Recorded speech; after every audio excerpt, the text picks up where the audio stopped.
Hey guys, welcome to Vedant Patashale.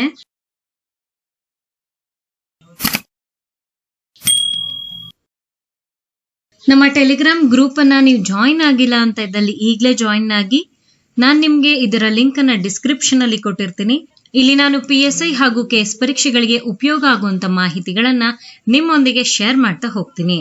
ಇವತ್ತು ನಾನು ನಿಮ್ ಜೊತೆ ಪ್ರಬಂಧ ಬರೆಯುವಾಗ ವಿದ್ಯಾರ್ಥಿಗಳು ಮಾಡುವಂತಹ ಸಾಮಾನ್ಯ ತಪ್ಪುಗಳು ಯಾವುದು, ಯಾವ ಕಾರಣಕ್ಕೆ ಅಂಕಗಳು ಕಡಿಮೆ ಸಿಗಬಹುದಾಗಿದೆ, ಇದನ್ನೆಲ್ಲ ಡಿಸ್ಕಸ್ ಮಾಡ್ತಾ ಹೋಗ್ತೀನಿ. ಮೊದಲನೇದಾಗಿ ಈ ಒಂದು ವಿಷಯ ಅಥವಾ ಇವತ್ತು ನಾನು ವಿಡಿಯೋ ಮಾಡ್ತಾ ಇರೋದು PSI ಆಸ್ಪಿರೆಂಟ್ಸ್ ಯಾರಿದ್ದೀರಾ ನಿಮ್ಗೆ ತುಂಬಾನೇ ಮುಖ್ಯವಾಗುತ್ತೆ. ಸೊ ನಿಮ್ಮ ಪರೀಕ್ಷೆಯಲ್ಲಿ ಒಟ್ಟು 5 ಎಸ್ಸೆ ಟಾಪಿಕ್ಸ್ ಅನ್ನ ನಿಮ್ಗೆ ಕೊಟ್ಟಿರ್ತಾರೆ. ಇದು ವೆರಿ ವೆಲ್ ನೋನ್, ನಮ್ಗೆಲ್ರಿಗೂ ಕೂಡ ಗೊತ್ತಿರೋಂಥ ವಿಷಯ. ಈ 5 ಟಾಪಿಕ್ ಏನಾಗಿರುತ್ತೆ ಅಂತಂದ್ರೆ ಕೆಲವೊಮ್ಮೆ 3 ಕರೆಂಟ್ ಅಫೇರ್ಸ್ ರಿಲೇಟ್ ಆಗಿರುವಂತ ಟಾಪಿಕ್ ಆಗಿರುತ್ತೆ, ಇನ್ನ 2 ಜನರಲ್ ಟಾಪಿಕ್ ಆಗಿರುತ್ತೆ. ಇದು ವೈಸ್ ವರ್ಸ ಕೂಡ ಆಗಬಹುದಾಗಿದೆ. ಮೊದಲನೇದಾಗಿ ನಿಮ್ಮ ಟಾಪಿಕ್ ಸೆಲೆಕ್ಷನ್ ಯಾವ್ದಿದೆ ಅದು ಇಂಪಾರ್ಟೆಂಟ್ ಆಗುತ್ತೆ. ಯಾಕೆ ಅಂದ್ರೆ ಯಾವ್ದಾದ್ರು ಒಂದು ಟಾಪಿಕ್ ನ ಎಕ್ಸಾಂಪಲ್ ತಗೊಳ್ಳೋಣ, ಸೈಬರ್ ಸೆಕ್ಯೂರಿಟಿ ಈ ಟಾಪಿಕ್ ಬರೆಯೋಣ ಅಂತ ಅನ್ಕೊಳ್ತೀರಾ, ಅಥವಾ ಕೊಟ್ಟಿರುವಂತಹ 5 ಟಾಪಿಕ್ ಅಲ್ಲಿ ಸ್ವಲ್ಪ ನಿಮಗೆ ಸೈಬರ್ ಸೆಕ್ಯೂರಿಟಿ ಅದ್ರ ಬಗ್ಗೆ ಮಾತ್ರ ಗೊತ್ತಿರುತ್ತೆ, ಅದನ್ನ ಸೆಲೆಕ್ಟ್ ಮಾಡ್ತೀರಾ. ಡೈರೆಕ್ಟ್ ಆಗಿ ನೀವೇನ್ ಮಾಡಬಾರ್ದು ಅಂತಂದ್ರೆ ಎಸ್ಸೆ ಬರೆಯೋದಕ್ಕೆ ಸ್ಟಾರ್ಟ್ ಮಾಡಬಾರ್ದು. Take a minute and think, 1 ನಿಮಿಷ ತಗೊಂಡು ಯೋಚನೆ ಮಾಡಿ. ಆ ಒಂದು ಸೈಬರ್ ಸೆಕ್ಯೂರಿಟಿ ಆ ಎಸ್ಸೆಲಿ ನಾನು ಬರಿಬೇಕಾಗಿರುವಂತಹ ಪಾಯಿಂಟ್ಸ್ ಏನು, ಯಾವ ಯಾವ ಪಾಯಿಂಟ್ಸ್ ಅನ್ನ ಇನ್ಕ್ಲೂಡ್ ಮಾಡಬೇಕು, ಇದಕ್ಕೆ ಗ್ರಾಫ್ ನ ಅವಶ್ಯಕತೆ ಇದೆಯಾ, ಅಥವಾ ಹೆಡ್ಡಿಂಗ್ಸ್ ತಗೊಳೋದಾದ್ರೆ ಏನೇನ್ ತಗೋಬೇಕು, ಹೀಗೆ 1 ನಿಮಿಷ ಅಥವಾ 2 ನಿಮಿಷ ಈ ಒಂದು ಅನಾಲಿಸಿಸ್ ನ ಮೇಲೆ ನೀವು ಟೈಮ್ ಸ್ಪೆಂಡ್ ಮಾಡ್ಲೇಬೇಕಾಗತ್ತೆ. ಯಾಕೆ ಅಂತಂದ್ರೆ ಇರೋದು ಕಡಿಮೆ ಸಮಯ, 90 ಮಿನಿಟ್ಸ್ ಅಲ್ಲಿ 4 ಕ್ವೆಶ್ಚನ್ ಅಟೆಂಡ್ ಮಾಡೋದು ಅಷ್ಟು ಸುಲಭದ ಮಾತಲ್ಲ. ಹಾಗಾಗಿ ನೀವು ಸಿಕ್ಕಿರುವಂತಹ ಸಮಯವನ್ನ ತುಂಬಾನೇ ಚೆನ್ನಾಗಿ ಉಪಯೋಗಿಸ್ಕೊಳ್ಬೇಕು. ಎಕ್ಸಾಮ್ ಅಲ್ಲಿ ಇದೇ ಎಸ್ಸೆ ಕೊಡ್ತಾರೆ ಅಂತ ಹೇಳೋದಕ್ಕೆ ಸಾಧ್ಯ ಇಲ್ಲದೆ ಇರಬಹುದು, ಆದ್ರೆ ಸಂಭವನೀಯ ಅಂದ್ರೆ ಪಾಸಿಬಲ್ ಎಸ್ಸೆಸ್ ನ ನೀವು ಆಲ್ರೆಡಿ ಪ್ರಿಪೇರ್ ಮಾಡಿರ್ತೀರಾ, ಓದಿರ್ತೀರಾ. ಅದನ್ನ ನೆನಪಿಸ್ಕೊಂಡು ನೀವಿಲ್ಲಿ ಎಸ್ಸೆ ಟಾಪಿಕ್ ಯಾವ್ದು ತಗೊಳ್ಳಿ ಅಂತ ಪ್ಲಾನ್ ಮಾಡಿ ಚೂಸ್ ಮಾಡ್ಬೇಕಾಗತ್ತೆ. ಸೊ ಮೊದಲನೇದು ಎಲ್ಲಿ ಸ್ಟೂಡೆಂಟ್ಸ್ ಲ್ಯಾಕ್ ಆಗ್ತಾರೆ ಅಂತಂದ್ರೆ ಟಾಪಿಕ್ ಸೆಲೆಕ್ಷನ್. ಟಾಪಿಕ್ ಇದೇ ಸೆಲೆಕ್ಟ್ ಮಾಡಿ ಅಂತ ನಾನು ಹೇಳೋದಕ್ಕೆ ಸಾಧ್ಯ ಇಲ್ಲ, ಯಾಕಂದ್ರೆ ನಿಮ್ ಎಕ್ಸಾಮ್ ಅಲ್ಲಿ ಯಾವ್ದು ಕೊಡ್ತಾರೆ ಅಂತ ಹೇಳಕ್ಕಾಗಲ್ಲ, ನೀವ್ ಯಾವ್ದಕ್ ತುಂಬಾ ಚೆನ್ನಾಗಿ ಪ್ರಿಪೇರ್ ಆಗಿರ್ತೀರಾ ಅಂತ ಕೂಡ ಹೇಳೋದಕ್ಕೆ ಸಾಧ್ಯ ಇಲ್ಲ. ಹಾಗಾಗಿ ನೀವು ಯಾವ ರೀತಿ ಸ್ಟಡಿ ಮಾಡಿರ್ತೀರಾ ಅದರ ಬೇಸಿಸ್ ನ ಮೇಲೆ ಯಾವುದು ನಿಮ್ಗೆ ಚೆನ್ನಾಗಿ ಗೊತ್ತಿರುತ್ತೆ ಆ ಒಂದು ಟಾಪಿಕ್ ನ ಸೆಲೆಕ್ಟ್ ಮಾಡಿ. ಟಾಪಿಕ್ ಸೆಲೆಕ್ಟ್ ಆದ್ಮೇಲೆ ಆಗ್ಲೇ ಹೇಳದ್ನಲ್ಲ, ಈ ರೀತಿಯಲ್ಲಿ ಒಂದು ನಿಮ್ಮ ತಲೆಯಲ್ಲಿ ಪಿಕ್ಚರ್ ಬಂದ್ಬಿಡ್ಬೇಕು. ಮೊದ್ಲಿಗೆ ನೀವೇನ್ ಬರಿಬೇಕು, ಕೋಟ್ ಅನ್ನ ಬರಿಬೇಕು, ಅದಾದ್ಮೇಲೆ ಇಂಟ್ರೊಡಕ್ಷನ್ ಅಂದ್ರೆ ಪೀಠಿಕೆಯನ್ನ ಬರಿಬೇಕಾಗತ್ತೆ. Then body of an essay start ಆಗುತ್ತೆ. ಬಾಡಿ ಆಫ್ ಎಸ್ಸೆಲ್ ಏನಿರ್ಬೇಕಾಗುತ್ತೆ, ಮೊದಲನೇದಾಗಿ ಯಾವ್ದು ನೀವು ತಗೊಂಡಿರ್ತೀರಾ ಅದರ ಮೀನಿಂಗ್ ಅಂದ್ರೆ ಅರ್ಥವನ್ನ ಬರೆಯೋದಿರಬಹುದು, ಅಥವಾ ಇದ್ರಲ್ಲಿ ಏನಾದ್ರು ಅಡ್ವಾಂಟೇಜಸ್ ಮತ್ತೆ ಡಿಸ್ಅಡ್ವಾಂಟೇಜಸ್ ಏನಾದ್ರು ಇದೆಯಾ, ಅಥವಾ ಇನ್ನಿತರ ಏನಾದ್ರು ಗವರ್ನಮೆಂಟ್ ಸ್ಕೀಮ್ಸ್ ಏನೇ ಇರಬಹುದು. ಸೊ ನೀವು ಯಾವ್ಯಾವ್ದು ಟಾಪಿಕ್ ತಗೊಳ್ತೀರಾ ಅದ್ರ ಮೇಲೆ body of an essay vary ಆಗುತ್ತೆ. ಇದಾದ್ಮೇಲೆ ಲಾಸ್ಟ್ ಅಲ್ಲಿ ಕನ್ಕ್ಲೂಷನ್. ಹೀಗೆ ನಿಮ್ಮ ತಲೆಯಲ್ಲಿ ಒಂದು ಪಿಕ್ಚರ್ ಅನ್ನೋದು ಬರ್ಬೇಕಾಗತ್ತೆ, ಏನೇನು ನಾನು ಸೆಲೆಕ್ಟ್ ಮಾಡ್ತಾ ಇರೋಂಥ ಟಾಪಿಕ್ ನಲ್ಲಿ ಇರ್ಬೇಕಾಗತ್ತೆ ಅಂತ. ಈಗ ನೆಕ್ಸ್ಟ್ ಏನು ಅಂತಂದ್ರೆ ಕೋಟ್ ನ ಬಗ್ಗೆ ನಾನು ಹೇಳ್ತೀನಿ. ಕೋಟ್ ಅಂತ ಬಂದಾಗ ಕೆಲವರು ಕೋಟ್ ಬರೆಯೋದೇ ಇಲ್ಲ, ಅದಕ್ಕೆ 1 ಅಂಕಗಳನ್ನ ಇಟ್ಟಿರ್ತಾರೆ. ಕೋಟ್ ತುಂಬಾ ಇಂಪಾರ್ಟೆಂಟ್ ಆಗತ್ತೆ. ಬಹಳಷ್ಟು ಜನ ಕೇಳಿರ್ತೀರ ನೀವು ಕೂಡ, 1.5 ಮಾರ್ಕ್ಸ್ ಅಲ್ಲಿ ಹೋಯ್ತು, 2 ಮಾರ್ಕ್ಸ್ ಅಲ್ಲಿ ಹೋಯ್ತು, ಹೀಗೆ ಒಂದೊಂದು ಅಂಕ ಕೂಡ ಇಂಪಾರ್ಟೆಂಟ್ ಆಗುತ್ತೆ. ಸೊ ಹಾಗಾಗಿ ಅದನ್ನ ಎಲ್ಲೂ ಕೂಡ ಕಳ್ಕೊಳ್ಳುವಂತ ಪ್ರಯತ್ನವನ್ನ ಮಾಡಬೇಡಿ. ಕೋಟ್ ಇಂಪಾರ್ಟೆಂಟ್ ಆಗುತ್ತೆ. ಕೋಟ್ ಬಗ್ಗೆ ಯಾಕೆ ಇಷ್ಟೊಂದು ಹೇಳ್ತಾ ಇದ್ದೀನಿ ಅಂತಂದ್ರೆ ತುಂಬಾ ಜನ ಆಗ್ಲೇ ಹೇಳದ್ನಲ್ಲ ಬರೆಯೋದಿಲ್ಲ. ಇಲ್ಲಿ ಬರ್ದಿರ್ತೀರ ಕೋಟ್ ನ, ಬಟ್ ಆ ವ್ಯಕ್ತಿ ಯಾರು ಹೇಳಿದ್ದಾರೆ ಅನ್ನೋದು ಗೊತ್ತಿರಲ್ಲ. ಏನು ತಲೆ ಕೆಡ್ಸ್ಕೋಬೇಡಿ, ಇದನ್ನ ಬರೆಯೋದಕ್ ಹೋಗ್ಬೇಡಿ, ಬರೀ ಕೋಟ್ ಅನ್ನ ಮಾತ್ರ ಬರೀರಿ. ಯಾರೋ ಹೇಳಿದ ಕೋಟ್ ನ ಇನ್ಯಾರ್ದೋ ಹೆಸರಲ್ಲಿ ಬರೆಯೋದು ತಪ್ಪಾಗತ್ತೆ. ಬರೀ ಕೋಟ್ ಒಂದನ್ನ ಬರೆದ್ರೆ ಸಾಕಾಗಿದೆ. Is this clear? Okay. Next ಇನ್ನೊಂದೇನು ಅಂತಂದ್ರೆ ಈ ರೀತಿಯಲ್ಲಿ ಕನ್ಕ್ಲೂಷನ್ ಅಂತ ಅಥವಾ ಇಂಟ್ರೋ, ಬಾಡಿ, ಮೀನಿಂಗ್ ಈ ರೀತಿಯಲ್ಲೆಲ್ಲ ನೀವು ಹೆಡ್ಡಿಂಗ್ಸ್ ನ ಬರೆಯುವಂತ ಅವಶ್ಯಕತೆ ಇಲ್ಲ. ನೋಡಿದ ತಕ್ಷಣನೇ ಗೊತ್ತಾಗತ್ತೆ ನೀವು ಏನನ್ನ ಬರಿತಾ ಇದ್ದೀರಾ ಅಥವಾ ಏನನ್ನ ಬರ್ದಿದ್ದೀರಾ ಅಂತ. ಇದು ಒಂದು ಆನ್ಸರ್ ಶೀಟ್ ಅಂತ ಕನ್ಸಿಡರ್ ಮಾಡೋಣ. ಇಲ್ಲಿ ಏನೋ ಕೋಟ್ ಅನ್ನ ಬರ್ದಿದ್ದೀರಾ, ಓಕೆನಾ, ಓದ್ತಾನೆ ಗೊತ್ತಾಗತ್ತೆ ನಮ್ಗೆ. ಅದಾದ್ಮೇಲೆ ಕೋರ್ಟ್ ಆದ್ಮೇಲೆ ಪೀಠಿಕೆನೆ ಬರೋದು ಅಂತ ಎಲ್ರಿಗೂ ಚೆನ್ನಾಗಿ ಗೊತ್ತಿದೆ. ಸೊ ಅದಕ್ಕೆ ನೀವ್ಯಾಕೆ ಇಂಟ್ರೊಡಕ್ಷನ್ ಅಂತ ಬರೀತೀರಾ? ಎಸ್ಸೆ ಎಲ್ಲ ಮುಗ್ದಿದೆ, ಇದು ಎಸ್ಸೆ ಕಂಪ್ಲೀಟ್ ಆಗಿದೆ ಅಂತ ಅನ್ಕೊಳ್ಳೋಣ. ಕೊನೆಯಲ್ಲಿ ನೀವು ಕನ್ಕ್ಲೂಷನ್ ಅನ್ನ ಬರೀತೀರಾ. ಸ್ಟಾರ್ಟಿಂಗ್ ಓದ್ತಾನೆ ನಮಗ್ ಗೊತ್ತಾಗ್ಬಿಡತ್ತೆ. ನೀವು ಹೆಡ್ಡಿಂಗ್ಸ್ ಅಂತ ಬರೆಯೋ ಅವಶ್ಯಕತೆ ಇಲ್ಲ. ಚೆನ್ನಾಗಿ ನೆನಪಿನಲ್ಲಿ ಇಟ್ಕೊಳ್ಳಿ. ಮತ್ತೊಂದು ಕ್ವೆಶ್ಚನ್ ಸ್ಟೂಡೆಂಟ್ಸ್ ಏನ್ ನನ್ನನ್ನು ಕೇಳ್ತಾರೆ ಅಂತಂದ್ರೆ, ಪ್ರತಿಯೊಂದು ಎಸ್ಸೆಗೂ ಗ್ರಾಫ್ ನ ಅವಶ್ಯಕತೆ ಇದೆಯಾ? ಗ್ರಾಫ್ ಹಾಕೋದಾದ್ರೆ ಯಾವ್ದನ್ನ ಹಾಕ್ಬೇಕು? ಪೈ ಚಾರ್ಟ್ ಅನ್ನೇ ತಗೊಳ್ಬೇಕಾ? Is it necessary? ಅಥವಾ ಬಾರ್ ಗ್ರಾಫ್ ಇದನ್ನೇ ತಗೊಳ್ಬೇಕಾಗಿದ್ಯಾ? ಅಥವಾ ಲೈನ್ ಗ್ರಾಫ್ ಇದನ್ನ ತಗೊಳ್ಬೇಕಾ? ನೋಡಿ, ಇದು ನೀವು ಸೆಲೆಕ್ಟ್ ಮಾಡ್ತಾ ಇರುವಂತ ಎಸ್ಸೆ ಟಾಪಿಕ್ಸ್ ನ ಮೇಲೆ ಡಿಪೆಂಡ್ ಆಗುತ್ತೆ. ಈಗ ಒಂದು ಎಕ್ಸಾಂಪಲ್ ಕೊಡ್ತೀನಿ. ಪಾಪ್ಯುಲೇಷನ್ ಎಕ್ಸ್ಪ್ಲೋಷನ್, ಜನಸಂಖ್ಯೆ ಸ್ಫೋಟ. ಈ ಒಂದು ಎಸ್ಸೆನ ನಿಮಗೆ ಕೊಡ್ತಾ ಇದ್ದಾರೆ ಅಂತಂದ್ರೆ ನೀವು ಬಾರ್ ಚಾರ್ಟ್ ಅಥವಾ ಪೈ ಚಾರ್ಟ್ ಅಲ್ಲಿ ಅದನ್ನ ರೆಪ್ರೆಸೆಂಟ್ ಮಾಡಬಹುದು. ಎರಡರಲ್ಲಿ ಯಾವ್ದಾದ್ರು ತಗೊಳ್ಳಿ ಅಥವಾ ಎರಡನ್ನು ಬೇಕಾದ್ರೆ ತಗೊಳ್ಳಿ. ಹಾಗಂತ ಹೇಳಿ ಲೈನ್ ಚಾರ್ಟ್ ನ ತಗೊಳಕ್ ಆಗಲ್ಲ ಅಂತಲ್ಲ. ಬೆಟರ್ ಆಗಿ ಎಕ್ಸ್ಪ್ಲೇನ್ ಮಾಡೋದಕ್ಕೆ ಪಾಪ್ಯುಲೇಷನ್ ಎಕ್ಸ್ಪ್ಲೋಷನ್ ಅನ್ನ ಇವೆರಡು ಗ್ರಾಫ್ ತುಂಬಾ ಉತ್ತಮವಾಗಿ ಇರುತ್ತೆ. ಈಗ ನಾವೇನಾದ್ರೂ ಎಕಾನಮಿ ಬಗ್ಗೆ ಮಾತಾಡ್ತಾ ಇದೀವಿ.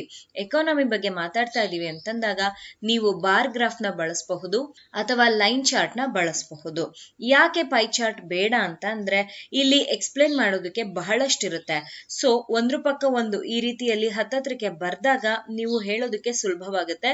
ಎಷ್ಟು ಇನ್ಕ್ರೀಸ್ ಆಗಿದೆ ನೋಡಿ, ಈ ರೀತಿಯಲ್ಲೆಲ್ಲ ಇರುತ್ತೆ. ಸೊ ಇನ್ಕ್ರೀಸ್ ಡಿಕ್ರೀಸ್ ಎಲ್ಲ ನಮಗೆ ನೀಟಾಗಿ ಕಾಣುತ್ತೆ. ಸೊ ಹಾಗಾಗಿ ಎಕಾನಮಿ ರಿಲೇಟೆಡ್ ಅಥವಾ ಆಯಿಲ್ ಪ್ರೈಸ್ ಇನ್ಕ್ರೀಸ್ ಈ ರೀತಿಯಲ್ಲಿ ಏನಾದ್ರು ಬಂತು ಅಂತಂದ್ರೆ ನೀವು ಲೈನ್ ಚಾರ್ಟ್ ಅಥವಾ ಬಾರ್ ಚಾರ್ಟ್ ಅನ್ನ ಬಳಸಿ. ಪೈ ಚಾರ್ಟ್ ಅನ್ನ ಬಳಸಿದಾಗ ಏನಾಗುತ್ತೆ, ತೀರಾ ಇಷ್ಟ ಹತ್ರದಲ್ಲಿರುತ್ತೆ. ಸೊ ನೋಡೋದಕ್ಕೂ ಕಷ್ಟ, ಅರ್ಥ ಮಾಡ್ಕೊಳ್ಳೋದಕ್ಕೆ ಇನ್ನೂ ಕಷ್ಟವಾಗುತ್ತೆ. ಹಾಗಾಗಿ ಈ ಒಂದು ಎಕಾನಮಿ ಅಥವಾ ಫ್ಯೂಯಲ್ ಪ್ರೈಸ್ ಅಂತ ಬಂದಾಗ ಪೈ ಚಾರ್ಟ್ ಅನ್ನ ಬಳಸೋದು ಬೇಡ. Is this clear? ಹೀಗೆ ನೀವು ಸೆಲೆಕ್ಟ್ ಮಾಡುವಂತಹ ಟಾಪಿಕ್ ನ ಮೇಲೆ ಗ್ರಾಫ್ ನ ಬಳಕೆ ಮಾಡಬೇಕಾಗುತ್ತೆ. ವಿಮೆನ್ ಎಂಪವರ್ಮೆಂಟ್ ಅಂತ ಬಂದಾಗ ಅಲ್ಲಿ ಯಾವ ಗ್ರಾಫ್ ಅವಶ್ಯಕತೆ ಇಲ್ಲ. ಗ್ಲೋಬಲ್ ವಾರ್ಮಿಂಗ್ ಅಂತ ಬಂದ್ರೆ ಇಲ್ಲಿ ನೀಡ್ ಇದೆ, ಡಿಪೆಂಡಿಂಗ್ ನಿಮ್ಮ ಕಂಟೆಂಟ್ ಹೇಗೆ ತಗೊಳ್ತಾ ಇದ್ದೀರಾ ಅದರ ಮೇಲೆ ಇದು ಹೋಗುತ್ತೆ. ಹಿಂದಿನ ವರ್ಷಗಳಲ್ಲಿ ಅಥವಾ ಹೇಗೆ ಗ್ಲೋಬಲ್ ವಾರ್ಮಿಂಗ್ ಇನ್ಕ್ರೀಸ್ ಆಗಿದೆ ಅಂತ ತೋರಿಸ್ಬೇಕು ಅಂತಿದ್ದಲ್ಲಿ you can go for bar chart ಅಥವಾ ಲೈನ್ ಚಾರ್ಟ್. ಹೀಗೆ ಯಾವ ಟಾಪಿಕ್ ತಗೊಳ್ತೀರಾ ಅದ್ರ ಮೇಲೆ ಡಿಪೆಂಡ್ ಆಗುತ್ತೆ. ಬಟ್ ಎಲ್ಲ ಎಸ್ಸೆನೂ ಗ್ರಾಫ್ ನ ಡಿಮ್ಯಾಂಡ್ ಮಾಡುತ್ತೆ ಅಂತ ಹೇಳೋಕೆ ಸಾಧ್ಯ ಇಲ್ಲ. ಇನ್ನೊಂದು ಸ್ಟೂಡೆಂಟ್ಸ್ ಯೂಶಲಿ ಮಾಡುವಂತಹ ಮಿಸ್ಟೇಕ್ ಏನು ಅಂತಂದ್ರೆ, ಗ್ರಾಫ್ ತಗೊಳ್ತೀರಾ ಬಟ್ ಅದರ ಸ್ಟ್ಯಾಟ್ಸ್ ಅಥವಾ ಗ್ರಾಫ್ ನ ಡೇಟಾ ಅಥವಾ ಇನ್ಫಾರ್ಮೇಶನ್ ಅಂತ ಏನ್ ಹೇಳ್ತೀವಿ ಇದರಲ್ಲಿ ಲ್ಯಾಕ್ ಆಗ್ತೀರಾ. ತುಂಬಾ ಜನ ನನಗಿದು ಕೂಡ ಕೇಳ್ತೀರಾ, ನಮಗೆ ಗ್ರಾಫ್ ಇನ್ಫಾರ್ಮೇಶನ್ ತಗೊಳ್ಳುವಾಗ ಗೊತ್ತಿಲ್ಲ ಅಂತಂದ್ರೆ ಏನ್ ಮಾಡೋದು ಅಥವಾ ಮರ್ತೋದ್ರೆ ಏನ್ ಮಾಡೋದು, ಈ ರೀತಿಯಾದಂತಹ ಪ್ರಶ್ನೆಯನ್ನ ಕೇಳ್ತೀರಾ. ಯಾಕೆ ಮರಿತೀರಾ? ಅದು ನನ್ನ ಮೊದಲ ಪ್ರಶ್ನೆ. ನೀವು ಎಕಾನಮಿ ಬಗ್ಗೆ ಏನಾದ್ರೂ ಪ್ರಿಪೇರ್ ಆಗ್ತಿದ್ರಾ ಅಂತಂದ್ರೆ ಸ್ಟಾಟ್ಸ್ ನ ತುಂಬಾ ಚೆನ್ನಾಗಿ ನೆನ್ಪಿಟ್ಕೊಳ್ಳಿ. ಬಿಕಾಸ್ ಪ್ರಸ್ತುತವಾಗಿ ಕರೆಂಟ್ ಅಫೇರ್ ಇರೋದು ಅದೇ, ಕೋವಿಡ್ ನಿಂದ ಏನೇನ್ ಇಂಪ್ಯಾಕ್ಟ್ ಆಗಿದೆ ನಮ್ಮ ಎಕಾನಮಿ ಮೇಲೆ ಅಂತ. ಇದನ್ನ ಸ್ವಲ್ಪ ಪ್ರಾಕ್ಟೀಸ್ ಮಾಡಿ, ಅವಾಗ ನಿಮ್ಮ ನೆನಪಲ್ಲಿ ಉಳಿಯುತ್ತೆ. ಆಮೇಲೆ ಇನ್ನೊಂದು, ನೀವು ಬರಿಬೇಕಾದ್ರೆ ಇಲ್ಲಿ ಅಪ್ರಾಕ್ಸ್ ಅಥವಾ ಅಂದಾಜು ಅಂತ ತಗೊಳ್ಬೇಕಾಗತ್ತೆ ಡೇಟಾ ಹತ್ರ. ಯಾಕೆ ಅಂತಂದ್ರೆ ನಿಮ್ಮ ಎಕ್ಸಾಮ್ ಆಗುವಂತಹ ವೇಳೆ ಅಷ್ಟರಲ್ಲಿ ಈ ಡೇಟಾ ಏನಾಗುತ್ತೆ, ಹಿಂದೆ ಮುಂದೆ ಆಗಿರುತ್ತೆ. ಸೊ ಹಾಗಿದ್ದಾಗ ನೀವು ಇಲ್ಲೇನ್ ಫಿಗರ್ಸ್ ಬರ್ದಿರ್ತೀರಾ ಅದು ಎಕ್ಸಾಕ್ಟ್ ಆಗಿರಲ್ಲ. ಅದೇನಾಗ್ಬೇಕಾಗಿರುತ್ತೆ, ಅಪ್ರಾಕ್ಸಿಮೇಟ್ ಆಗ್ಬೇಕಾಗಿರುತ್ತೆ, ಅಂದಾಜು ಅಂತ. ಸೊ ಇದು ಇಂಪಾರ್ಟೆಂಟ್ ಆಗುತ್ತೆ, ಇದನ್ನ ನೆನಪಿನಲ್ಲಿ ಇಟ್ಕೊಳ್ಳಿ. ನೆಕ್ಸ್ಟ್ ನಿಮ್ಮಿಂದ ಆಗೋ ಇನ್ನೊಂದು ಮಿಸ್ಟೇಕ್ ಏನು ಅಂತಂದ್ರೆ, ಪಾಯಿಂಟ್ಸ್ ಎಕ್ಸ್ಪ್ಲನೇಷನ್ ಅಲ್ಲಿ ಲ್ಯಾಕ್ ಆಗ್ತೀರಾ. ಯಾವ್ದಾದ್ರು ಒಂದು ಪಾಯಿಂಟ್ ಅಥವಾ ಎಕ್ಸಾಂಪಲ್ ತಗೊಳ್ತೀನಿ ನೋಡಿ, ಎಕ್ಸ್ಪ್ಲನೇಷನ್ ಅಲ್ಲಿ ನೀವು ಲ್ಯಾಕ್ ಆಗ್ತೀರಾ. ಕಂಪ್ಲೀಟ್ ಆಗಿ ಬರ್ದ್ ಬಿಡ್ತೀನಿ ಇದನ್ನ, ತಿರ್ಗಾ ನಿಮ್ಗೆ ಕನ್ಫ್ಯೂಸ್ ಆಗುತ್ತೆ. ಈಗ ಒಂದು ಎಕ್ಸಾಂಪಲ್ ತಗೊಳ್ಳೋಣ. ಅಡ್ವಾಂಟೇಜಸ್ ಅಂತ ಹೇಳಿ ನೀವು ಒಂದು ಸ್ವಲ್ಪ ಪಾಯಿಂಟ್ಸ್ ನ ಇಲ್ಲಿ ಸುಮ್ಮನೆ ಬರ್ದಿರ್ತೀರಾ, ಜಾಸ್ತಿ ಎಕ್ಸ್ಪ್ಲೇನ್ ಮಾಡಿರಲ್ಲ, ಒಂದ್ 3-4 ಪದಗಳಲ್ಲಿ ಇದನ್ನ ಬರ್ದಿರ್ತೀರಾ. This needs an explanation. ಇದಕ್ಕೊಂದು ಹೆಡ್ಡಿಂಗ್ ಹಾಕಿ, ಏನೋ ಒಂದು ಹೆಡ್ಡಿಂಗ್ ತಗೊಳ್ಳಿ. ಆ ಹೆಡ್ಡಿಂಗ್ ಇಟ್ಕೊಂಡು ಈ 3-4 ಇರೋದನ್ನ 5-6 ಪದಗಳು ಮಾಡಿ. ಆಗ ಏನಾಗುತ್ತೆ ಅಂತಂದ್ರೆ ಎಕ್ಸ್ಪ್ಲೇನ್ ಮಾಡಿರ್ತೀರಾ ಅಂಡ್ ನಿಮ್ಗೆ ಹೆಚ್ಚಿನ ಅಂಕಗಳನ್ನ ಇದು ತಂದು ಕೊಡುತ್ತೆ. Is this clear? ಈ ತಪ್ಪನ್ನ ದಯವಿಟ್ಟು ಮಾಡಬೇಡಿ. ಸುಮ್ನೆ ಈ ರೀತಿಯಲ್ಲಿ ಬರ್ಕೊಂಡು ಹೋದ್ರೆ ಆಗಲ್ಲ. ಅಟ್ಲೀಸ್ಟ್ ಅಂದ್ರೂ ಒಂದೇ ಒಂದು ವಾಕ್ಯವಾದ್ರೂ ಇದಕ್ಕೆ ಸಂಬಂಧಿಸಿದ ಹಾಗೆ ನೀವು ಎಕ್ಸ್ಪ್ಲೇನ್ ಅನ್ನ ಮಾಡ್ಬೇಕಾಗತ್ತೆ. This is very very important. Okay, ನನ್ಗೆ ಸ್ಟೂಡೆಂಟ್ಸ್ ಕೇಳೋವಂಥ ಮತ್ತೊಂದು ವೆರಿ ರ್ಯಾಂಡಮ್ ಕ್ವೆಶ್ಚನ್ ಏನು ಅಂತ ಅಂದ್ರೆ, ಪ್ಯಾರಾಗ್ರಾಫ್ ರೈಟಿಂಗ್ ಮಾಡ್ಬೇಕಾ ಎಸ್ಸೆನಲ್ಲಿ ಅಥವಾ ನಾವು ಬುಲೆಟ್ ಪಾಯಿಂಟ್ಸ್ ನಲ್ಲಿ ಬರಿಬೇಕಾ? ಪ್ಯಾರಾಗ್ರಾಫ್ ರೈಟಿಂಗ್ ಅಂತ ಅಂದ್ರೆ ಲೆಟ್ಸ್ ಅಸ್ಯೂಮ್ ಇದು ಒಂದು ಶೀಟ್ ಇದೆ. ಇಲ್ಲಿ ನೀವೇನ್ ಮಾಡ್ತೀರಾ ಅಂದ್ರೆ ಯು ಸ್ಟಾರ್ಟ್ ರೈಟಿಂಗ್. ಈ ರೀತಿಯಲ್ಲಿ ಕಂಟಿನ್ಯೂಸ್ ಆಗಿ ಬರ್ಕೊಂಡು ಹೋಗಿರ್ತೀರಾ. ಓಕೆನಾ? ಯಾವುದೇ ರೀತಿಯಾದಂತಹ ಗ್ಯಾಪ್ ಅಥವಾ ಡಿಫ್ರೆನ್ಸ್ ಅನ್ನೋದು ಇರಲ್ಲ, ಎಲ್ಲ ಇದೇ ರೀತಿಯಲ್ಲಿ ಇರುತ್ತೆ. ಬುಲೆಟ್ ಪಾಯಿಂಟ್ಸ್ ಅಂತಂದ್ರೆ ಹೀಗೆ, ಮೊದಲನೇದಾಗಿ ಒಂದ್ 3 ಲೈನ್ ಏನೋ ಒಂದು ಬಗ್ಗೆ ಬರ್ದಿರ್ತೀರಾ, ಆಮೇಲೆ ಈ ರೀತಿಯಲ್ಲಿ ಬುಲೆಟ್ ಪಾಯಿಂಟ್ಸ್ ನ ಬರೀತೀರಾ. ಸೊ ನನಗೇನ್ ಕೇಳ್ತೀರಾ ಸ್ಟೂಡೆಂಟ್ಸ್ ಅಂದ್ರೆ ಯಾವುದು ಬೆಟರ್ ಇವೆರಡರಲ್ಲಿ ಅಂತ. See it is impossible to say ಎಲ್ಲಾ ಪ್ಯಾರಾಗ್ರಾಫ್ ಕೂಡ ಕರೆಕ್ಟ್ ಆಗಿರುತ್ತೆ, ಎಲ್ಲಾ ಬುಲೆಟ್ ಪಾಯಿಂಟ್ಸ್ ಕರೆಕ್ಟ್ ಇರುತ್ತೆ, ಮ್ಯಾಚ್ ಆಗುತ್ತೆ ನೀವು ತಗೊಳ್ಳೋಂತ ಎಸ್ಸೆಗೆ ಅಂತ ಹೇಳಕ್ ಆಗಲ್ಲ. ಎಸ್ಸೆಯಲ್ಲಿ ಎರಡೂ ಕೂಡ ಒಂದೇ ರೀತಿಯಲ್ಲಿ ಬರಿಬೇಕು ನೀವು. ಎಲ್ಲೆಲ್ಲಿ ಬುಲೆಟ್ ಪಾಯಿಂಟ್ಸ್ ನ ನೀಡಿದೆ ನಾನು ಹೇಳ್ತೀನಿ ನೋಡಿ. ಅಕಸ್ಮಾತ್ ನೀವೇನಾದ್ರೂ ಯಾವ್ದಾದ್ರು ಸ್ಕೀಮ್ ನ ಬಗ್ಗೆ ಬರಿತಾ ಇದ್ದೀರಾ, ಅಲ್ಲಿ ಬುಲೆಟ್ ಪಾಯಿಂಟ್ಸ್ ನ ನೀಡಿದೆ. ಸಪೋಸ್ ನೀವೇನಾದ್ರೂ ಅಡ್ವಾಂಟೇಜಸ್ ಮತ್ತೆ ಡಿಸ್ಅಡ್ವಾಂಟೇಜಸ್ ಬರಿತಾ ಇದ್ದೀರಾ, ಅಥವಾ ಸೊಲ್ಯೂಷನ್ಸ್ ನ ಕೊಡ್ತಾ ಇದ್ದೀರಾ, ಅಥವಾ ನೀವೇನಾದ್ರೂ ಸಜೆಷನ್ಸ್ ನ ಕೊಡ್ತಾ ಇದ್ದೀರಾ, ಹೀಗ್ ಮಾಡಿ ಹಾಗ್ ಮಾಡಿ ಅಂತ ಏನಾದ್ರೂ ಸಜೆಸ್ಟ್ ಮಾಡ್ತಾ ಇದ್ದೀರಾ ಅಂತಿದ್ದಲ್ಲಿ ಬುಲೆಟ್ ಪಾಯಿಂಟ್ಸ್ ಬೇಕಾಗುತ್ತೆ. ನೀವು ಏನಾದ್ರೂ ಇಂಟ್ರೊಡಕ್ಷನ್ ಪೀಠಿಕೆಯನ್ನ ಬರಿತಾ ಇದ್ದೀರಾ, ಪ್ಯಾರಾಗ್ರಾಫ್ ರೀತಿಯಲ್ಲಿ ಬರಿಬೇಕು. ಕನ್ಕ್ಲೂಷನ್ ಅನ್ನ ಬರಿತಾ ಇದ್ದೀರಾ, ಅದು ಪ್ಯಾರಾಗ್ರಾಫ್ ರೀತಿಯಲ್ಲಿ ಇರ್ಬೇಕಾಗತ್ತೆ. ಮೀನಿಂಗ್ ಅರ್ಥವನ್ನ ಬರಿತಾ ಇದ್ದೀರಾ, ಅದು ಕೂಡ 2 ಅಥವಾ 4 ವಾಕ್ಯದಲ್ಲಿ ಇರ್ಬೇಕಾಗತ್ತೆ. ಹೀಗೆ ನೀವು ಬರೆಯುವಂತಹ ಬಾಡಿ ಆಫ್ ಎನ್ ಎಸ್ಸೆಯಲ್ಲಿ ಪ್ಯಾರಾ ರೈಟಿಂಗ್ ಕಡಿಮೆ ಇದ್ದು ಬುಲೆಟ್ ಪಾಯಿಂಟ್ಸ್ ಜಾಸ್ತಿ ಇದ್ದಾಗ ಅದು ನಿಮ್ಗೆ ಹೆಚ್ಚಿನ ಅಂಕಗಳನ್ನ ಕೊಡುತ್ತೆ. ಮತ್ತೊಮ್ಮೆ ನಾನು ನಿಮ್ಗೆ ನೆನಪಿಸೋದಕ್ಕೆ ಇಷ್ಟಪಡ್ತೀನಿ, ಬುಲೆಟ್ ಪಾಯಿಂಟ್ಸ್ ಅಂತಂದ್ರೆ ಹೀಗಲ್ಲ, ಹೀಗೆ ಅಟ್ಲೀಸ್ಟ್ ಅಂದ್ರೂ ಒಂದೊಂದು ವಾಕ್ಯವಾದ್ರೂ ಎಕ್ಸ್ಪ್ಲೇನ್ ಮಾಡೋದು ತುಂಬಾ ಮುಖ್ಯವಾಗುತ್ತೆ. Is this clear? ನೀವು ತಗೊಳ್ಳುವಂತಹ ಎಸ್ಸೆಯಲ್ಲಿ 2 ಕಾಂಬಿನೇಷನ್ ಇರಬೇಕು.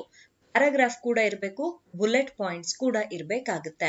2 ಇಂಪಾರ್ಟೆಂಟ್ ಆಗಿರುವಂತಹ ರೋಲ್ ನ ಪ್ಲೇ ಮಾಡುತ್ತೆ.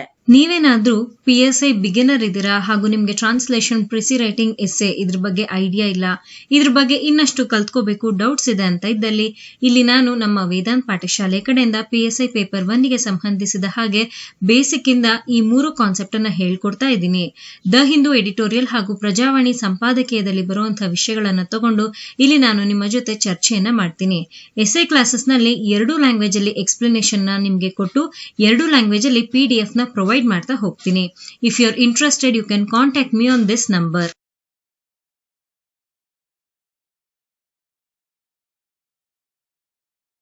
ಬಹಳಷ್ಟು ಜನಕ್ಕೆ ಎಸ್ಸೆ ಸೋರ್ಸ್ ನ ಬಗ್ಗೆ ಗೊತ್ತಿಲ್ಲ. ಸೊ ಹಾಗಾಗಿ ಇಲ್ಲೂ ಕೂಡ ನಿಮ್ಮಿಂದ ಮಿಸ್ಟೇಕ್ ಆಗುತ್ತೆ.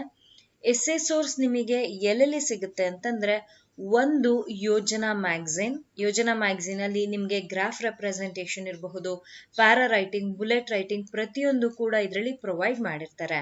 ಯೋಜನಾ ಮ್ಯಾಗಝಿನ್ ಬಗ್ಗೆ ನಾನು ಒಂದು ವಿಡಿಯೋ ಕೂಡ ಮಾಡಿದ್ದೆ. ಇಲ್ಲೇನಾಗುತ್ತೆ ಅಂತಂದ್ರೆ ಇಲ್ಲಿ ನಿಮಗೆ ಮಂತ್ಲಿ ಮ್ಯಾಗಝಿನ್ ಇದಾಗಿರುತ್ತೆ, ಹಾಗೂ ಇದರಲ್ಲಿ ಒಂದು ಟಾಪಿಕ್ ನ ತಗೊಂಡು ಕಂಪ್ಲೀಟ್ ಆಗಿ ಮ್ಯಾಗಝಿನ್ ನ ಬಗ್ಗೆ ಬರ್ದಿರ್ತಾರೆ.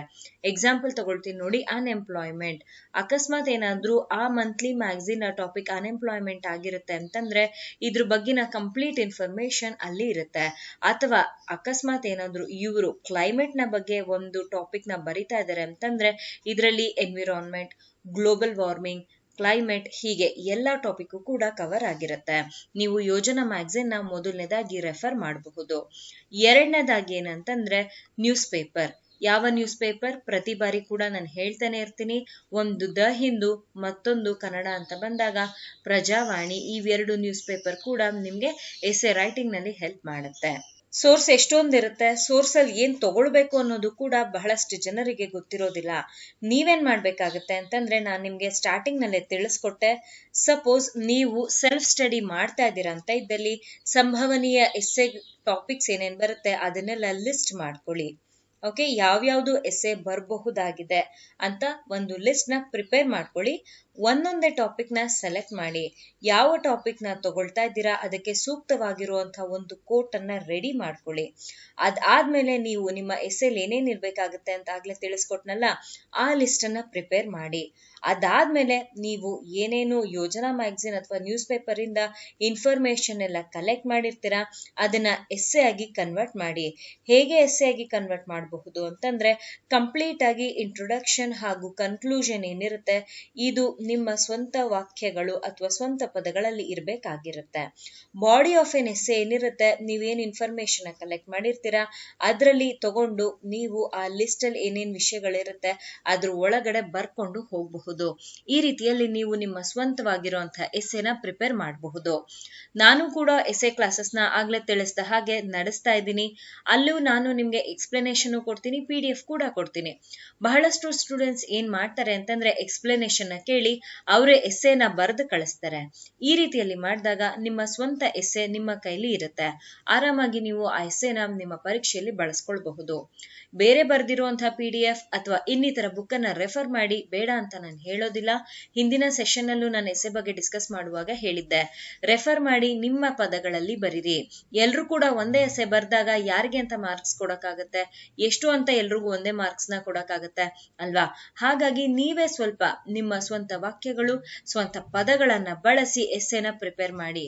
ಈ ರೀತಿಯಾದಂತಹ ಎಸ್ಸೆ ನಿಮಗೆ ಇನ್ನೂ ಹೆಚ್ಚಿನ ಅಂಕಗಳನ್ನ ಕೊಡೋದಕ್ಕೆ ಸಾಧ್ಯ ಮಾಡುತ್ತೆ. ಇನ್ನ ಸ್ವಲ್ಪನೇ ದಿನ ಉಳಿದಿರೋದು. ಐ ಕ್ಯಾನ್ ಅಂಡರ್ಸ್ಟ್ಯಾಂಡ್, ಟೈಮ್ ಕಡಿಮೆ ಇದೆ ಅಂತ ಹೇಳಿ ಟೈಮೇ ಇಲ್ಲ ಅಂತ ಅಲ್ಲ, ಟೈಮ್ ಇದೆ, ಆದ್ರೆ ಅದನ್ನ ಯುಟಿಲೈಸ್ ಮಾಡೋದು ನೀವು ಕಲ್ತ್ಕೊಳ್ಬೇಕಾಗತ್ತೆ. ಐ ಹೋಪ್ ನೀವು PSIಗೆ ಸಂಬಂಧಿಸಿದ ಹಾಗೆ ಟೈಮ್ ಟೇಬಲ್ ನ ಪ್ರಿಪೇರ್ ಮಾಡ್ಕೊಂಡಿದ್ದೀರಾ ಹಾಗೂ ಟೈಮ್ ಟೇಬಲ್ಗೆ ರಿಲೇಟೆಡ್ ಆಗಿ ನೀವು ಪ್ರಿಪರೇಷನ್ಸ್ ಅನ್ನ ನಡೆಸ್ತಾ ಇದ್ದೀರಾ ಅಂತ ಭಾವಿಸಿದ್ದೀನಿ. ಒಂದು ವೇಳೆ ನೀವೇನಾದ್ರೂ ಟೈಮ್ ಟೇಬಲ್ ಅಥವಾ ಟೈಮ್ ಮ್ಯಾನೇಜ್ಮೆಂಟ್ ಬಗ್ಗೆ ಏನಾದ್ರೂ ಪ್ರಾಬ್ಲಮ್ ನ ಫೇಸ್ ಮಾಡ್ತಿದ್ದಲ್ಲಿ ಕಮೆಂಟ್ ಸೆಕ್ಷನ್ ಅಲ್ಲಿ ತಿಳಿಸ್ಕೊಡಿ. ಅದಕ್ಕೆ ನಿಮಗೆ ಸೂಕ್ತವಾಗಿರುವಂತಹ ವಿಡಿಯೋನ ನಾನು ಮುಂದಿನ ದಿನಗಳಲ್ಲಿ ಮಾಡ್ಕೊಡ್ತೀನಿ. ಓಕೆ, ಇದಾಗಿತ್ತು ಇವತ್ತಿನ ವಿಡಿಯೋ. ಇವತ್ತಿನ ವಿಡಿಯೋ ಅಲ್ಲಿ ನೀವು ಮಾಡುವಂತ ತಪ್ಪು ಹಾಗೂ ಕೆಲವರಿಗೆ ಬೇಕಾಗಿದ್ದಂತ ಇನ್ಫಾರ್ಮೇಶನ್ ಅನ್ನ ಇಲ್ಲಿ ಪ್ರೊವೈಡ್ ಮಾಡಿದ್ದೀನಿ. ಐ ಹೋಪ್ ಇದು ನಿಮ್ಗೆ ಹಾಗೂ ನಿಮ್ಮ ಪರೀಕ್ಷೆಗೆ ತುಂಬಾನೇ ಹೆಲ್ಪ್ ಮಾಡುತ್ತೆ ಅಂತ ಅನ್ಕೊಂಡು ಈ ಕ್ಲಾಸ್ ನ ಇಲ್ಲಿಗೆ ಕಂಪ್ಲೀಟ್ ಮಾಡ್ತಾ ಇದ್ದೀನಿ. ವಿಡಿಯೋ ಅಥವಾ ಇವತ್ತಿನ ಸೆಷನ್ ಇಷ್ಟ ಆಗಿದ್ದಲ್ಲಿ ಲೈಕ್ ಮಾಡಿ, ಚಾನಲ್ಗೆ ಹೊಸಬ್ರಿದ್ದೀರಾ ಅಂತ ಇದ್ದಲ್ಲಿ ಸಬ್ಸ್ಕ್ರೈಬ್ ಮಾಡ್ಕೊಳ್ಳೋದನ್ನ ಮರಿಬೇಡಿ. Thank you. Happy learning.